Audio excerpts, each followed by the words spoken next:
Assalamualaikum warahmatullahi wabarakatuh. Perkenalkan, nama saya Syafa Alfarin Patricia, NIM 215109011111006. Pada video kali ini saya mengemukakan pendapat saya mengenai wacana amandemen Undang-Undang Dasar 1945 yang diusulkan oleh MPR. Di sini saya memposisikan diri sebagai pihak kontra terhadap wacana ini. Yang pertama, usul MPR ini alasannya masih ambigu. Sebenarnya untuk siapa, apalagi yang harus dilakukan dan untuk apa? Ada hal mendesak apa sehingga amandemen ini harus dilakukan? Yang kedua, amandemen ini katanya dilakukan hanya menambah bentuk PPHN atau pokok-pokok haluan negara saja, di mana PPHN ini dipandang memiliki nilai filosofis yang menentukan wajah Indonesia ke depannya sebagaimana 5 tahun, menentukan 5 tahun ke depan, 10 tahun ke depan, 100 tahun ke depan itu bagaimana.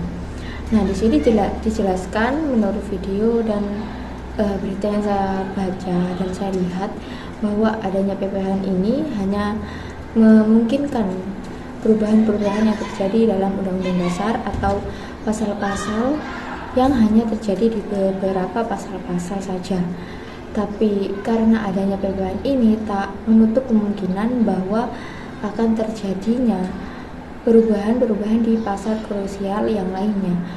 Kemudian pendapat saya terhadap isu ini, Indonesia sebagai negara hukum di mana segala sesuatu yang dilakukan oleh masyarakatnya ini diatur dalam perundang-undangan yang telah ada dan tertulis maupun tidak. Nah, kenapa kita tidak berusaha memaksimalkan peraturan atau perundang-undangan yang sudah ada? Kenapa harus terus diganti? Bagaimana bisa maksimal kalau terus-terusan diganti seperti itu?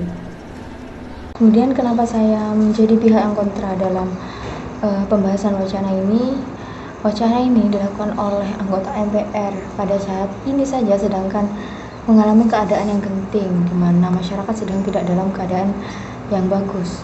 Kalau untuk membahas atau menanggapi amandemen Undang-Undang Dasar 1945 ini, sebenarnya semendesak apa sih?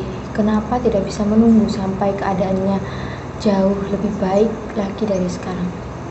Maka dari itu, saya sebagai pihak yang kontra dalam topik kali ini, saya rangkum lagi. Yang pertama, usul MPR ini alasannya masih ambigu, sebenarnya untuk siapa dan untuk apa. Yang kedua, kenapa kita tidak berusaha memaksimalkan adanya peraturan atau perundang-undangan yang sudah ada. Dan yang ketiga, wacana ini terkesan buru-buru dan tidak memperhatikan keadaan masyarakat atau rakyat Indonesia pada saat sekarang. Maka dari itu saya merupakan pihak yang kontra terhadap wacana amandemen Undang-Undang Dasar 1945 ini. Sekian tanggapan dari saya. Jika ada kesalahan kata, mohon maaf. Wabillahi taufiq wal hidayah. Wassalamualaikum warahmatullahi wabarakatuh.